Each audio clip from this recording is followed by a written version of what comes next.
내 이상은 저기 서초구지만 지금 지방이 나중에 경기도로 가고 경기도에서 뭐 금강구로 가고 금강구에서 마영성으로 가고 마영성에서 강남 3구로 갈 수 있는 게 그럼 저 같으면요 진짜 부모님 가랭이 잡고라도 빌 거예요. 제발 1,500만 원만 빌려줘. 아니면 1년 안에 내가 1,500을 갚을게.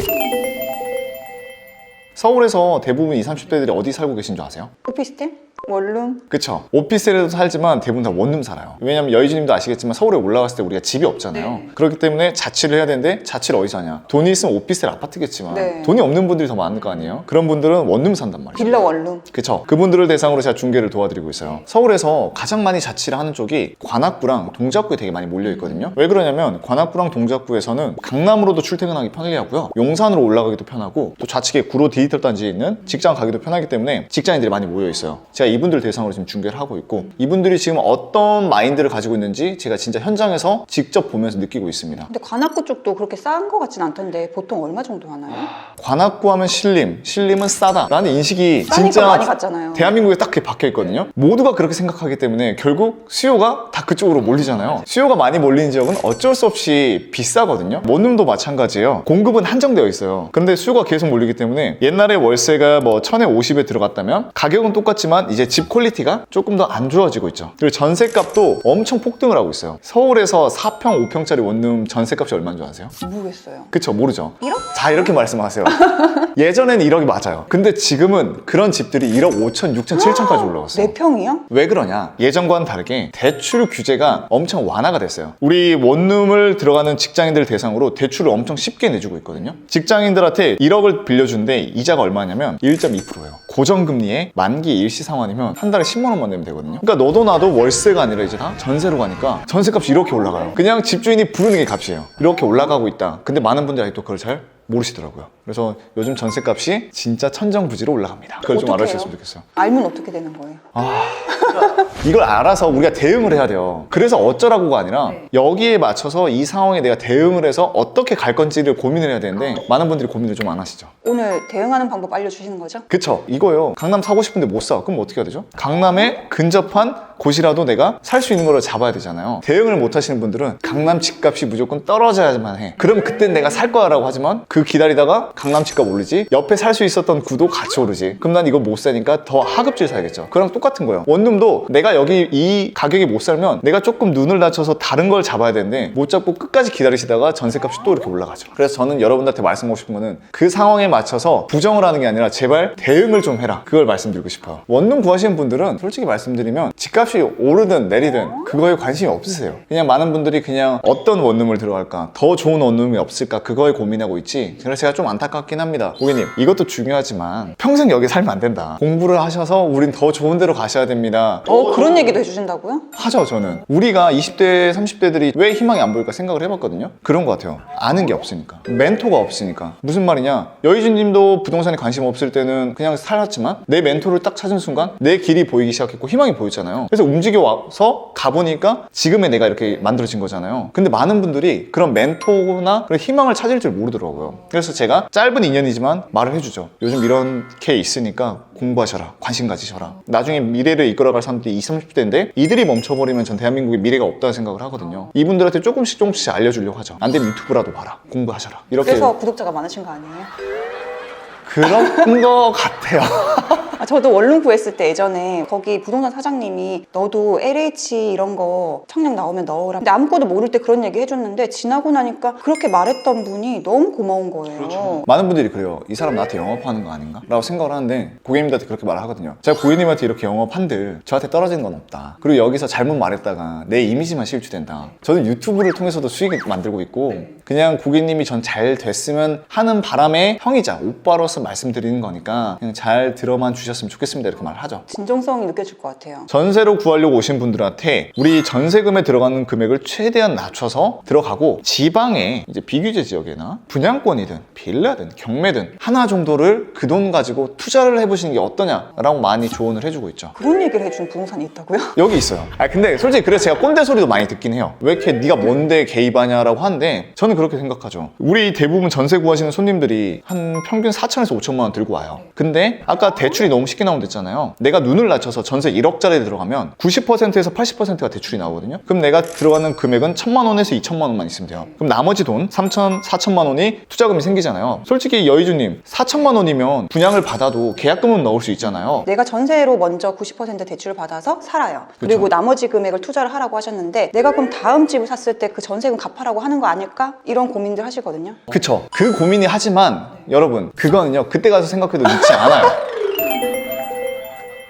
분양권 투자를 하라고 하셨는데 서울 같은 경우도 일단 분양가가 높기 때문에 그쵸. 3, 4천을 못 하는 경우도 있잖아요. 절대 못하죠. 그러면 지방으로 가라는 얘긴데 제가 이렇게 또 지방에 분양권을 사라고 하잖아요. 그럼 또 답변이 뭐라고 나오는 줄 아세요? 지방 망하는 거 아니야? 지방 망하는 거 아니야. 그리고 서울이 아니잖아요. 지방 이렇게 올라갈 때 서울은 이렇게 올라가 있는 거 아니에요? 라고 하잖아요. 제가 최근에 지방에 분양권을 하나 운 좋게 돼서 제가 달려가서 그걸 받아왔어요. 34평 분양가가 3억 4천. 그럼 저는 계약금 3,400을 넣었잖아요. 지방은 우선 비규제이기 때문에 실거주 의무가 없잖아요. 그럼 내가 2년 보유만 해도 비과세잖아요. 그럼 2년 동안 내가 그걸 가지고 있으면 시세 차익을 그냥 1억을 먹었다 생각할게요. 그럼 1억을 먹었을 때 한 4년에서 5년의 시간이 걸립니다. 그러면 또 이런 말을 합니다. 4년에서 5년 1억 올라갈 때 서울은 10억 올라가 있으면 난 어떻게 해요 이거잖아요. 그럼 여러분은 4년에서 5년 동안 가만히 계십니까? 라는 거예요. 4년에서 5년 동안 내가 열심히 돈 모으면 얼마를 모을 수 있냐면 한 5천에서 6천을 모을 수 있어요. 6천이라는 돈이 생기죠. 아까 내가 분양권을 통해서 얼마를 벌었죠? 1억을 벌었잖아요. 그럼 내가 1억 6천이라는 돈이 또 생깁니다. 그러면 그 돈으로 또 내가 할 수 있는 게 또 생기겠죠. 지금은 밑에 지방이었지만 이제 그 1억 6천을 가지고 이제 좀 더 윗지역으로 올라가서 갭으로든 뭐든 노려볼만 하겠죠. 나중에 또 가지고 있다가 팔고 천천히 올라가야죠. 그럼 이제 나중에 언젠가는 내가 서울로도 들어갈 수 있다고 생각을 하거든요. 서울이 어렵다. 그러면 적어도 서울에 인접한 경기권엔 갈 수 있다고 생각을 해요. 내가 그것도 안 하고 그냥 가만히 있다. 그럼 그 1억이라는 돈도 안 생기죠. 그럼 나는 그냥 계속 그대로 제자리에 가만히 있는 거죠. 근데 집값은 이렇게 올라가 있죠. 그러면 여러분은 큰일 납니다. 그래서 목표는 가되 내가 하나씩 차근차근 가면서 계속 식견을 넓혀가면서 인사이트가 쌓였을 때 과감하게 투자를 해라 라고 말씀을 드리고 싶은 거예요. 그러면 어떤 지방이다 이런 거 없이 그냥 내 돈에 맞는 곳이면 무조건 다 도전해봐라 이런. 내가 살 수 있는 데 중에 최상급지를 사면 돼요. 지역을 한 4, 5개를 이렇게 리스트업을 해야겠죠. 왜? 부동산은 상대적인 거기 때문에 비교를 해야 돼요. A, B, C, D, E 중에 똑같은 조건 중에 미래가치적으로 어디가 가장 좋을까 보는 거예요. 여기 지역을 선정한 다음에 여기서 가장 좋은 아파트, 내가 4천만 원으로 살 수 있는 가장 좋은 아파트가 뭘까? 왜?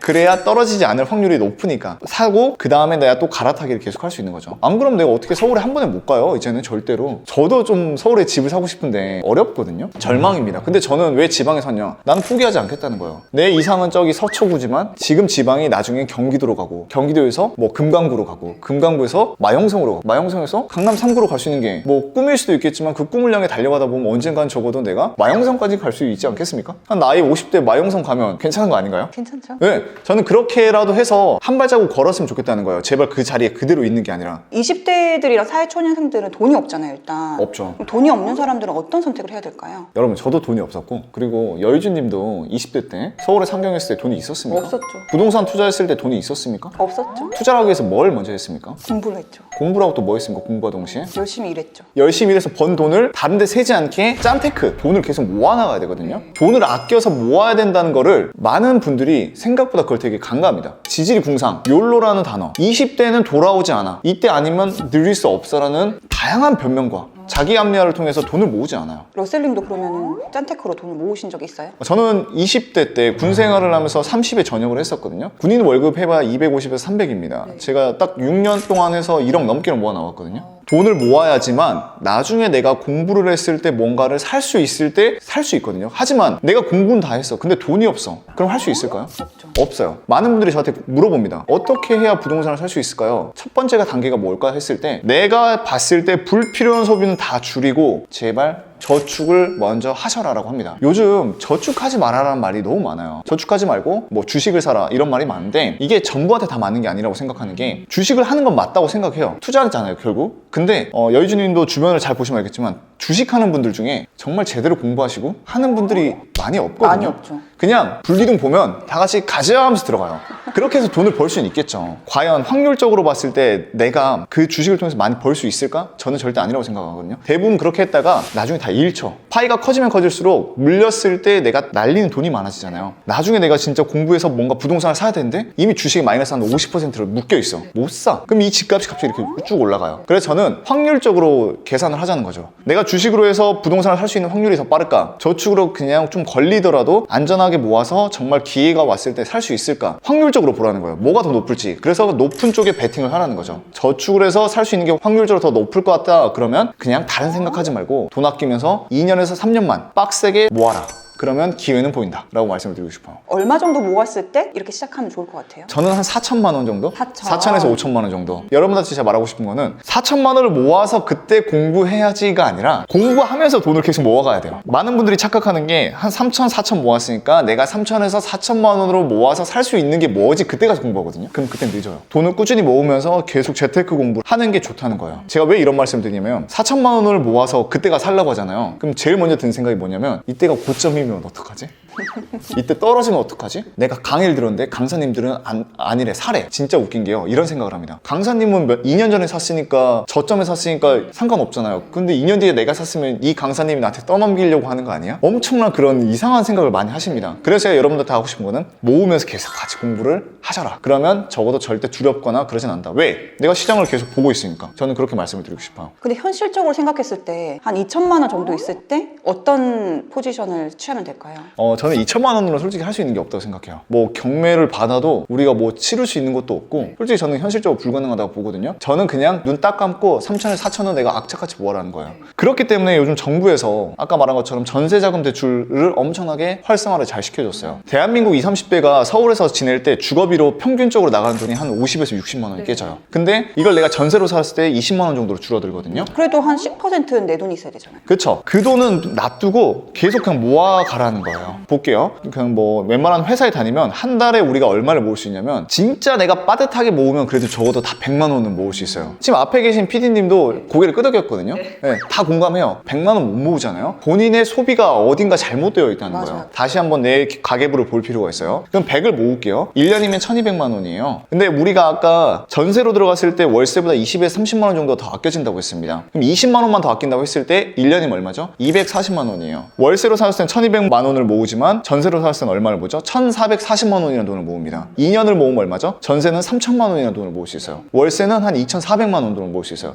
500만 원 정도의 차이가 나거든요. 500이란 돈이 뭐 여유주님한테는 작을 수도 있지만 아, 저한테도 큽니다. 전세로 2년만 내가 빡세게 모아도 최소 3천만 원 모을 수 있어요. 그럼 3천이 모았지. 내가 보증금 1000만 원 들어가 있다 쳤을게요. 뭔가 물건이 좋은 게 나왔어. 그 돈이 한 4,500이야. 그럼 저 같으면요. 진짜 부모님 가랭이 잡고라도 빌 거야. 제발 1,500만 원만 빌려줘. 아니면 1년 안에 내가 1,500을 갚을게. 저축한다는 생각하고 부모님한테 돈을 주면 되잖아요. 부모님이 해주지 못하는 경우도 많으시니까. 그렇죠. 그럼 어떻게 해야 된다? 내가 1년 더 빡세게 1,500을 모으세요. 방법은 간단해요, 여러분. 내가 돈이 없잖아요. 그러면 그냥 모으는 게 최고입니다. 근데 많은 분들이 그게 힘드니까 아까 같이 이런 말을 하죠. 부모님이 지원이 안 돼. 내가 여기저기 나갈 게 많아. 이래서 많아. 그래서 나는 안 해.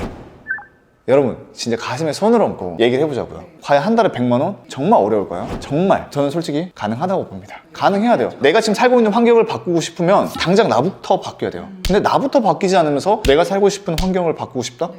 말이 됩니까? 안 됩니다. 네. 그렇게 열심히 해서 돈을 모았어요. 4천만 원. 네. 그럼 4천만 원 딱 모았을 때 러셀님이 추천하는 건 분양권. 계속 분양권 얘기를 하시죠. 제가 계속 분양권 얘기하는 게 그나마 분양권이 가장 안전하다고 저는 생각을 해요. 이게 서울이면 상관이 없겠지만 지방 같은 경우에는 언제든지 아파트값이 떨어져도 이상하지도 않을 수 있거든요. 그런데 제가 전국을 임장을 가면서 느꼈던 건요. 사람은 다 똑같구나. 뭐가 똑같냐? 새 거 좋아하는 건 어딜 가나 다 똑같구나. 새 신발도 좋고. 새 신발도 좋고 새 명품 가방도 좋고 뭐 새 핸드폰도 좋지만 집도 마찬가지더라고요. 새 집은 너도 나도 우리 엄마 아빠도 우리 할아버지 할머니도 내 동생들도 다 새 집은 들어가고 싶구나. 이건 똑같구나. 그렇기 때문에 조금 더 내 돈을 안전하게 지켰으면 하는 바람에 제가 분양권을 계속 하라고 하는 거예요. 네, 그럼 러셀님이 어떻게 투자했는지부터 아 이거 분양권 이거 썰을 한번 얘기해줘도 재밌을 것 같은데 해주세요. 해드릴까요?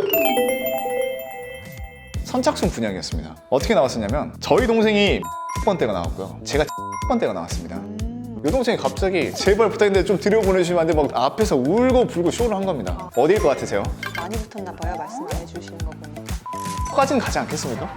희망 회로를 돌리는 거죠. 희망 회로를.